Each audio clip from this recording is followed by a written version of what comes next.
देखिए, परेशानियां बहुत हुई, लेकिन सरकार से बड़ी भी एक ताकत है, वो है माननीय न्यायालय। और उनसे बड़ी भी एक ताकत है, वो है जनता। आवाम जो चाहती है वो होके रहता है। आवाम ने चाहा कि उनका भाई, उनका बेटा उनके बीच में आए तो आज ये संभव हो पाए। अब मैं अपनी बात रखना चाहता हूं और उम्मीद करता हूं कि आप बड़े ध्यान से सुनेंगे। ये तिरंगा हमारी जान है और हम किसी को इजाजत नहीं देते कि वो इस तिरंगे का अपमान करे। ये तिरंगा सब जगह फहरेगा। कोई ऐसी जगह नहीं बचेगी मुल्क में जहां तिरंगा ना फहरे।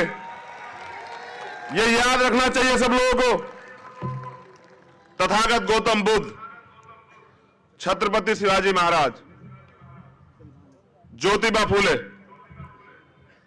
मां सावित्रीबाई फूले, साहू जी महाराज, संत गाडगे जी महाराज और बाबा साहब अंबेडकर, ये जो नाम मैंने लिए हैं,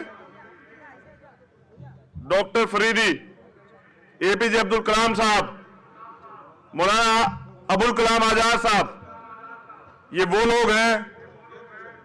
ये तस्वीर है भारत की जो हमेशा मानवता, प्रेम, समता, समानता, बंधुत्व, भाईचारे पे काम किया गया जिनके द्वारा। और इसी का परिणाम है कि आज भी इस मुल्क को दुनिया का सबसे बेहतरीन मुल्क माना जाता है। अब इस विरासत को आगे बढ़ाने की जिम्मेदारी इस मुल्क में रहने वाले हर व्यक्ति की है। हम तथागत बुद्ध के वंशज हैं। हम प्यार, भाईचारा और हमारा धर्म है मानवता। कुछ तो बात है कि हस्ती मिटती नहीं हमारी। कुछ तो बात है कि हस्ती मिटती नहीं हमारी। सदियों रहा है दुश्मन, दौड़े जहां हमारा। पहले भी कितनी बार तरह तरह के हमले हुए इस देश पर और कितने ताकतवर लोग आए, अंग्रेज, उनको लगा कि वो इस मुल्क को तोड़ देंगे, राज कर लेंगे। लेकिन जिस दिन इस मुल्क के मेरे प्यारे भाइयों ने, बहनों ने, बुजुर्गों ने इस मुल्क को बचाने के लिए आंदोलन का रास्ता अपनाया तो उनको भी जाना पड़ा। जो ये कहते थे कि हम इस मुल्क पे राज करेंगे। परेशानियां कुछ दिन की होती हैं, आज भी परेशानियां हैं, मगर सलाम करता हूं आप सब लोगों को जो आंदोलन कर रहे हैं सड़क पर और पूरी दुनिया को दिखा रहे हैं कि लोकतंत्र किसे कहते हैं। सलाम करता हूं तमाम बहनों को, उन भाइयों को जिन्होंने पिछले 2 महीने से सड़क का रास्ता इख्तियार किया है और बताया है कि आंदोलन किसे कहते हैं। आजाद भारत में ये सबसे बड़ा आंदोलन है और जब इतिहास लिखा जाएगा तो सुनहरे अक्षरों पे लिखा जाएगा इन बहनों का, इन भाइयों का, इन बुजुर्गों का, इन बच्चों का नाम जो मुल्क को बचाने के लिए लड़ रहे हैं। आज मनुस्मृति और संविधान के बीच संघर्ष है और संविधान हमेशा भारी है। और ये आप जानते हैं कि संविधान की ताकत की वजह से आज बाबा साहब का बेटा यहां बोल रहा, क्योंकि संविधान इस देश को जोड़ता है, समता, समानता, बंधुत्व, भाईचारे की बात करता है। और मनुस्मृति आदमी पे आदमी के शोषण को बढ़ावा देती है। तो इस देश में राज तो चलेगा, लेकिन चलेगा इसका।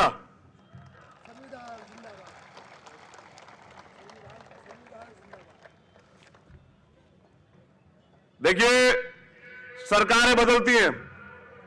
मैं एक पर्सनल बात शेयर कर रहा हूं सब लोगों से, मेरे परिवार के लोग यहां हैं। सरकारें बदलती हैं, सोच नहीं बदलती। हमारी वोट सबको चाहिए, बहुजनों की। हमारी आवाज नहीं बर्दाश्त करेंगे, हमारे मुद्दों पे बात नहीं करेंगे। जब मैं पिछली बार आया था, सरकार भाजपा की थी, मुझे 3 दिन बंद रखा गया होटल में। यहां तक बाबा साहब की भूमि भी नहीं जाने दिया गया। फिर मुझे कोर्ट का सहारा लेना पड़ा। इस बार उम्मीदें कम थी कि इस बार ऐसा नहीं होगा, लेकिन फिर वही बात। बाबा साहब के बच्चे, अमन चैन चाहने वाले बच्चे, आपके भाई इस मुल्क में सबके लिए खतरा हो गए, क्योंकि न्याय ईमानदारी की बात कर रहे हैं, हक की बात कर रहे हैं, अपने लोगों को जगा रहे हैं। और ये लोग नहीं चाहते कि लोग जागें। जाग जाओगे तो अपने हक मांगोगे, और ये लोग आपको आपका हक देंगे नहीं।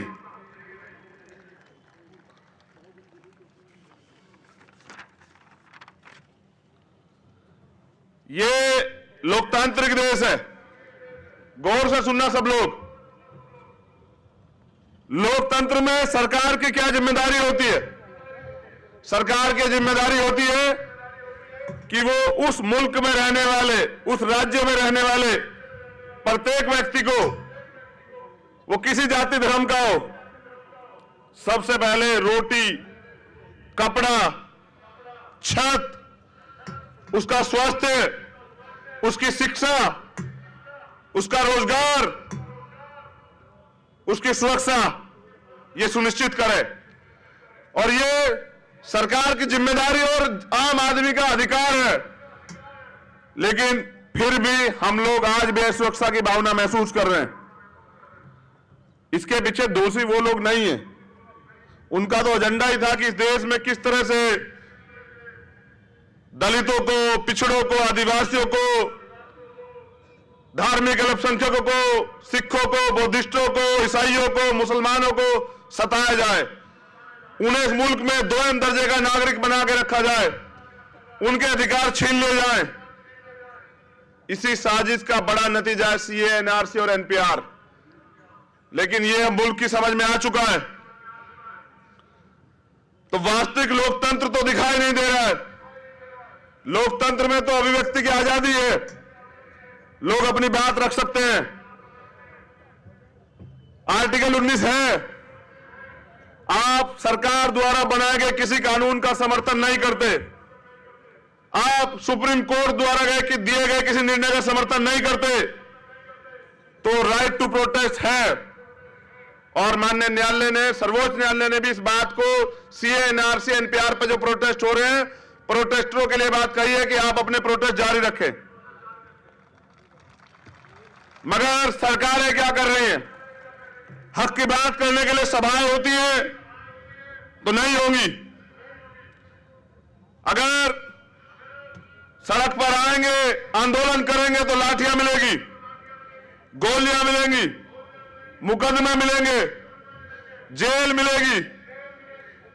लेकिन इनकी समझ में यह नहीं आ रहा कि जो लोग मुल्क को बचाने निकले वो सर पर कफन बांधकर निकले। ना वो लाठी से डरते, ना वो गोली से डरते, ना वो मुकदमों से डरते, ना वो जेल से डरते। और जिन्होंने पहले कुर्बानियां दी है वो फांसी से भी नहीं डरेंगे। आने वाला वक्त ऐसा होगा कि आप चलाओ लाठी, आप चलाओ गोली, आप लगाओ मुकदमे, हम अपने मुल्क को बचाने के लिए कुर्बान हो जाएंगे। लेकिन उफ नहीं कहेंगे। हमने सीखा अपने महापुरुषों से कि ये मुल्क हमारा है, इसको बचाना भी हमें है, इसको आगे बढ़ाना भी हमें। अब जब परमिशन नहीं होगी, फिर न्यायालय जाना पड़ेगा, फिर कोर्ट से परमिशनें मिलेंगी। अब 8 घंटे की आजादी मांगी थी, मगर माननीय न्यायालय ने 3 घंटे की दी। हम न्यायालय का सम्मान करते हैं, 3 घंटे बहुत हैं। गुलामी के 100 साल और स्वतंत्रता के आजादी का 1 घंटा, 3 घंटे बहुत है मेरे लिए।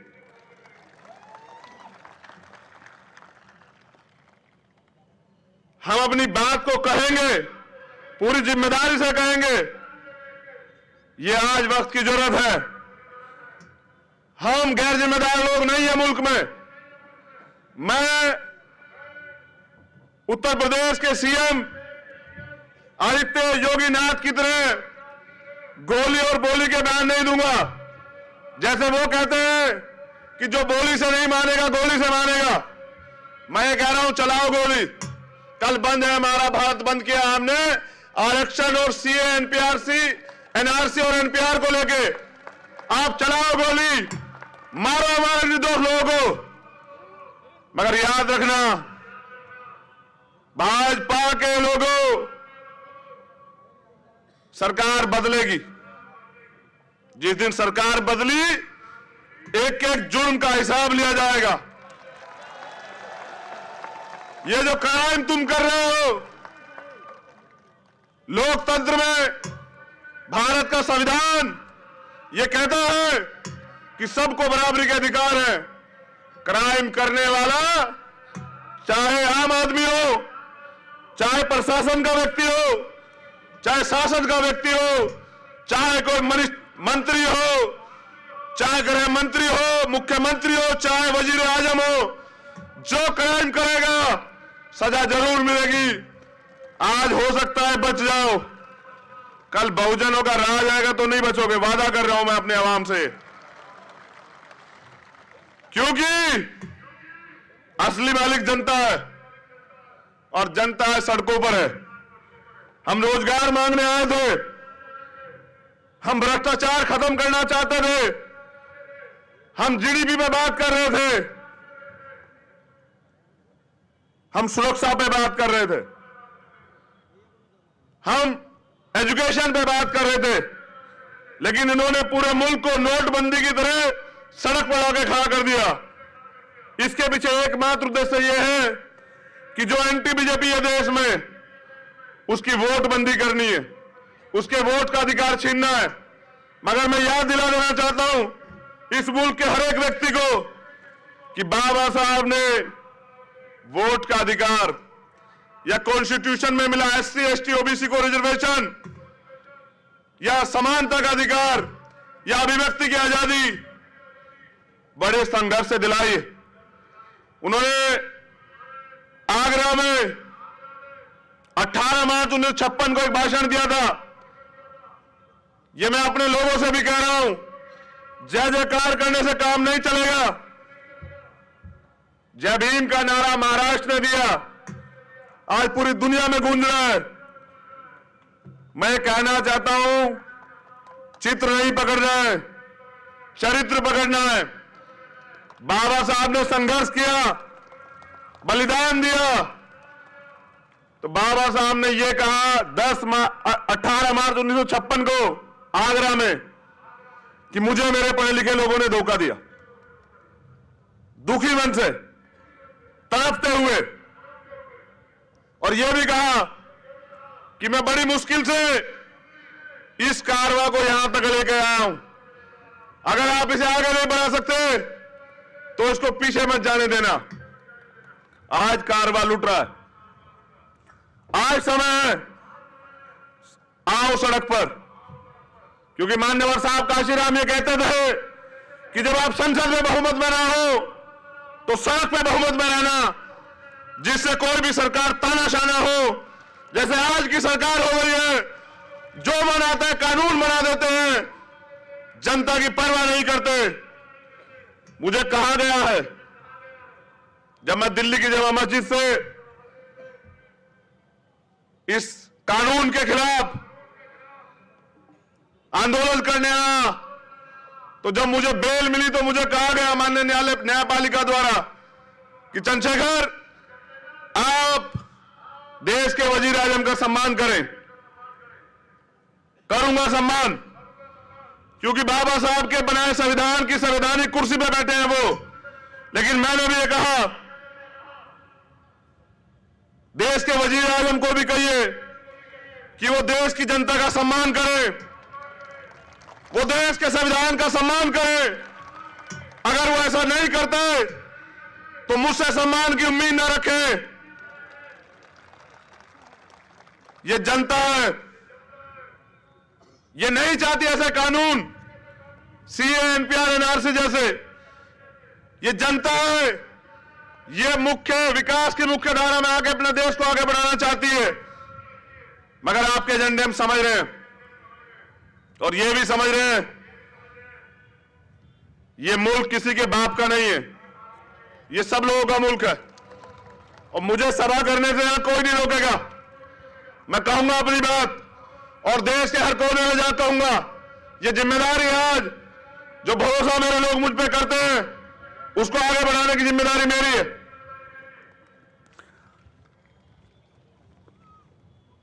नागपुर की पुलिस ने भी सही कहा कोर्ट में कि दो विचारों का टकराव हो रहा है, यहां बिल्कुल टकराव है। हम संविधान को मानते हैं और ये मनुस्मृति को मानते हैं। ये देश तो संविधान से चल रहा है, तो दूसरी विचारधारा यहां नहीं चलेगी।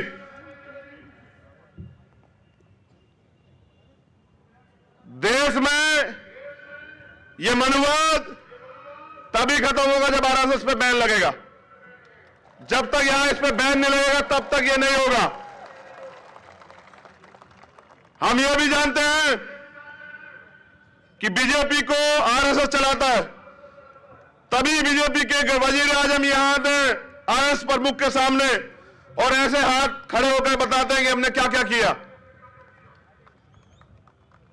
बात संविधान की करते हैं और एजेंडे मनुस्मृति के थोपते हैं। मैं सुझाव देता हूं संघ प्रमुख को, ये झूठ का चोला उतारिए, आइए मैदान में, लोकतंत्र है, आप आइए सीधे चुनाव में अपने एजेंडे लेके, फिर जनता आपको बताएगी कि यहां मनुस्मृति चलेगी या संविधान चलेगा। ये दूसरों के कंधे पे बंदूक रख के मत चलाएं, आए सीधा लोकतंत्र में आकर चुनाव में शरीक हो, फिर जनता जवाब देगी। इन्हीं का एजेंडा ये एनआरसी, एनपीआर और सीए। मेरी मदद करोगे नहीं करोगे? राज्य सरकार को अथॉरिटी है, गौर से सुनना मीडिया के लोग भी आए। एनपीआर चाहे तो राज्य सरकार रोक सकती है, तो मैं यहां की सरकार से भी निवेदन करूंगा, अगर वास्तविकता में आप आवाम के हितैषी हैं तो इस प्रदेश में एनपीआर को रोके। अगर आप ऐसा नहीं करते हैं तो हमारी समझ में आ जाता है कि आप भी हमारे विरोधी हैं, फिर आपके खिलाफ भी जन आंदोलन होंगे, फिर आपके खिलाफ भी राइट टू प्रोटेस्ट का प्रयोग होगा। आरएसएस बैकडोर से रिजर्वेशन को खत्म करवा रही है। बार बार संघ प्रमुख बयान देते हैं समीक्षा होनी चाहिए, हिस्सेदारी पूरी तो होने दो। अभी से डर गए?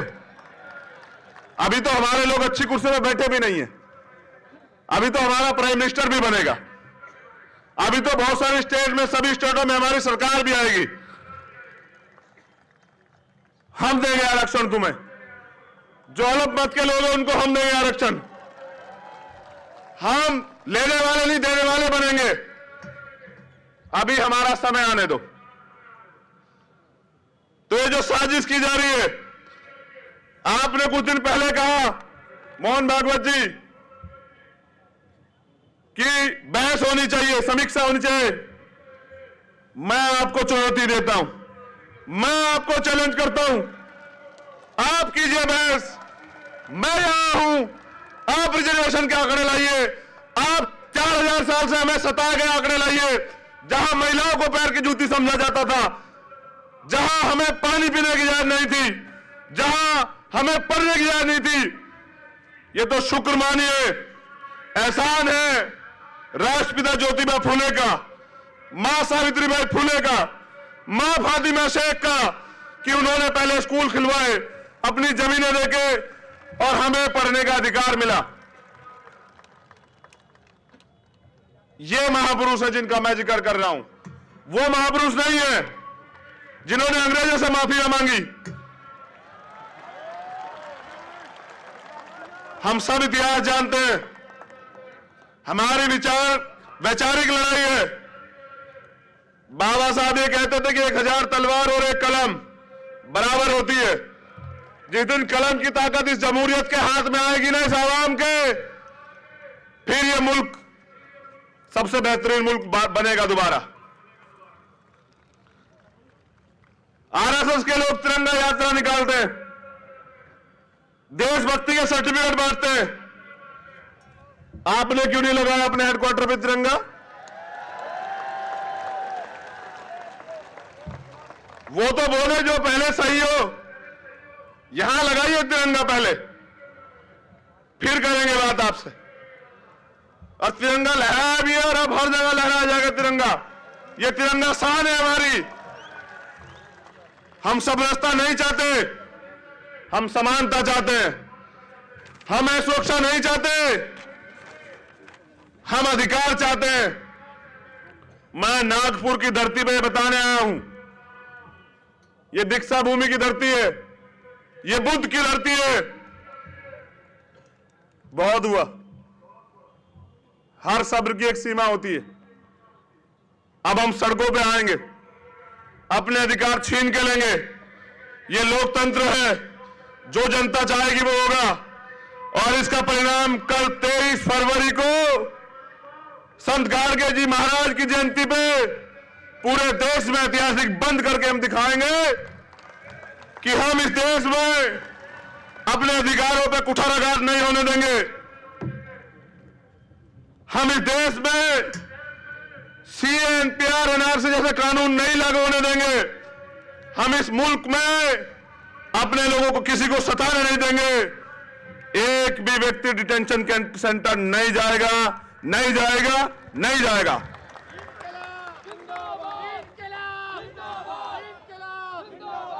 इनकलाब आएगा, मनुवाद हारेगा, अंबेडकरवाद जीतेगा, बाबा साहब के संविधान की जीत होगी, फिर भारत पर बुद्ध भारत बनेगा। आने वाला समय बहुजनों का है। मैं तुम्हें भी नसीहत दे रहा हूं, टुकड़ों में बटे रहोगे, सियासी लोगों की बातों में रहोगे तो ऐसे ही सरकार इनकी बनेगी और तुम्हारा यही हाल होगा। तुम्हें क्या लगता है शोषक तुम्हें न्याय देगा? जिनका एजेंडा ही तुम्हें सताने का, उनसे उम्मीद कर रहे हो वो तुम्हारी बात करेगा। तुम्हें सरकार बनना पड़ेगा, तुम्हें एकजुट होना पड़ेगा, तुम्हें अपने राज को लाना पड़ेगा। बाबा साहब ने कहा था 21वीं सदी किसकी है? हमारी है। वो समय दूर नहीं कि बहुजनों का राज आएगा। बहुजन हिताय, बहुजन सुखाय आगे बढ़ेगा। इस देश का दलित, पिछड़ा, आदिवासी, मुसलमान, सिख, बौद्धिस्ट, क्रिश्चियन, इस देश की तमाम महिलाओं को बराबर के अधिकार मिलेंगे और तब यह देश प्रभुत्व भारत बनेगा। ये जरूरी बात कर रहा हूं। सवाल यह नहीं कि मौत के बाद जीवन है या नहीं। सवाल यह है, असल सवाल यह है कि मौत से पहले आप जिंदा थे या नहीं। मुर्दा लोग मिशन नहीं चलाते और जिंदा लोग रुकने नहीं देते। इसी बात का एहसास कराने के लिए निकला हूं। और जैसा मैंने कहा, जान तो एक दिन जाएगी। अब ये मुझे तय कर रहा है कि गुलाम बनकर जीऊंगा या आजाद जीऊंगा। जैसा मैंने कहा, गुलामी के 100 साल और आजादी के 3 घंटे, ये 3 घंटे मुबारक हैं। लेकिन आजाद जिया था, आजाद मरूंगा। और मैं ये भी बता दूं कि हम यहां गुलामी सहने के लिए नहीं पैदा हुए। हमारा जन्म यहां राज करने के लिए हुआ है। इस देश में ये जो कमजोर तबके के लोग हैं, ये राज करेंगे।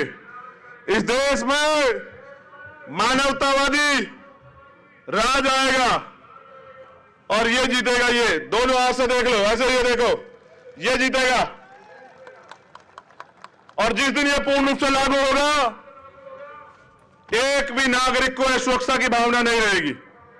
मैं ये भी कह देता हूं मुझे कहने में कोई बुराई नहीं है। शुक्रिया अदा करना चाहिए देश में तमाम लोगों को, अपने मुस्लिम भाइयों का, अपनी बहनों का, अपनी बच्चियों का, अपने बुजुर्गों का। क्यों? ये जान लो, इसलिए करना चाहिए कि 3 तलाक पे बाहर नहीं आया था मुसलमान इस देश में, 370 पे बाहर नहीं आया था इस देश में मुसलमान, बाबरी मस्जिद पे बाहर नहीं आया था, इस मुल्क की एकता के और मुल्क के संविधान के और न्यायालय के साथ खड़ा रहा। लेकिन जब इस मुल्क के संविधान को खतरा हुआ, उनकी नागरिकता को खतरा हुआ, जब फिर इस मुल्क से उन्हें हटाने की बात आई, तो सबसे पहले वो सड़कों पे आया। इसलिए मैं सलाम करने के लिए आप लोगों को यहां आया हूं। और कितनी जगह आंदोलन चल रहा है, जैसा मैंने कहा कि पूरे मुल्क में, आजाद भारत में ऐसा आंदोलन कभी नहीं हुआ। अब मैं कह देना चाहता हूं कि आंदोलन तब खत्म होगा जब इस मुल्क से ऐसे काले कानून खत्म हो जाएंगे और इस मुल्क में इन कमजोर तबके लोगों को बराबर के अधिकार मिलेंगे। अब हम काम करेंगे कि संख्या के आधार पर देश में आरक्षण लागू हो, SC, ST, OBC, माइनॉरिटी के लोगों को उनकी आबादी के हिसाब से, जो बाबा साहब के सामाजिक न्यायिक मूल्यों का सिद्धांत था, सामाजिक मूल्यों का, कि उनकी आबादी के हिसाब से उनको अधिकार मिले। अब हम प्रयास करेंगे इन कमजोर तबके लोगों को जोड़ के इनको इनके अधिकार दिलाएं। फिर इस मुल्क में पता लगेगा कौन मेरिट वाला है और कौन मेहनत वाला है, कौन आगे बढ़ेगा और कौन पीछे रहेगा। मुझे सुनने के लिए बहुत बहुत शुक्रिया। जैसे न्यायपालिका का आदेश है, मैं तो मान रहा हूं, लेकिन जब सबरीमाला पे आदेश आता है, ये RSS बीजेपी वाले नहीं मानते, क्योंकि इन्होंने कभी संविधान को स्वीकार ही नहीं किया। ऐसे ही इन्होंने तिरंगे को स्वीकार नहीं किया, अब इन्हें करना पड़ेगा। 23 तारीख को बंद है। मैं चाहता हूं कि मुझे दोनों हाथ उठा के बताएं, सहयोग मिलेगा या नहीं मिलेगा? मिलेगा या नहीं मिलेगा? मिलेगा या नहीं मिलेगा? चलिए, मैं भी कल महाराष्ट्र में ही रहूंगा कहीं ना कहीं, और देखता हूं कि सरकार कब तक ये काले फैसले वापस नहीं लेती, काले कानून वापस नहीं लेती। जय भीम, जय भारत, जय संविधान। बहुत बहुत शुक्रिया, बहुत बहुत धन्यवाद। आप सब लोगों के लिए मंगल कामनाएं।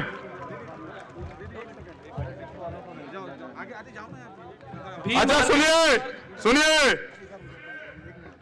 एक बार इतनी जोर से नारा लगाओ कि दिल्ली तक आवाज जाए। कुछ लोग यहां जय भीम सुनना नहीं चाहते, उनके एजेंडे में नहीं है। सुना दे उनको जय भीम, सुना दे क्या? जय भीम। कार्यालय तक आवाज जानी चाहिए। जय भीम, जय भारत, जय भीम, जय भारत। आवाज दो,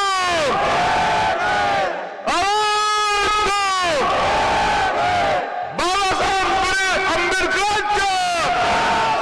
बाबा साहब अम्बेडकर, जय भीम। बहुत बहुत शुक्रिया। Subscribe to Nation Next YouTube channel and press the bell icon to get regular updates from Nation Next. Also like Nation Next Facebook page and follow us on Instagram and Twitter.